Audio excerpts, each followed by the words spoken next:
Prezident İlham Əliyevin tapşırığına uyğun olaraq işğaldan azad olunmuş ərazilərə böyük qayıdış davam etdirilir.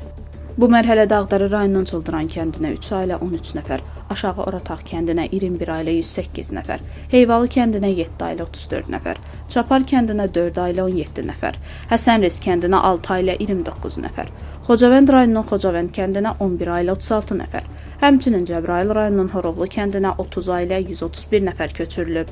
Ağdərə rayonunun Çıldıran, Aşağı Orataq, Heyvalı və Çapar, Xocavənd rayonunun Xocavənd, həmçinin Cəbrayıl rayonunun Horovlu kəndlərinə köç edənlər Respublikanın müxtəlif yerlərində əsasən yataqxanalarda, sanatoriya və inzibati binalarda müvəqqəti məskunlaşmış ailələrdir. Doğma yurda qayıdan sakinlər hər tərəfli dövlət qayğısı ilə əhatə olunduqlarına görə Prezident İlham Əliyevə və 1-ci vitse-prezident Mehriban Əliyevaya təşəkkür ediblər. Onlar həmçinin torpaqlarımızı işğaldan azad edən rəşadətli Azərbaycan ordusuna, qəhrəman əsgər və zabitlərimizə minnətdarlıqlarını bildirib. Bu yolda canlarından keçən şəhidlərimizə rəhmət diləyiblər.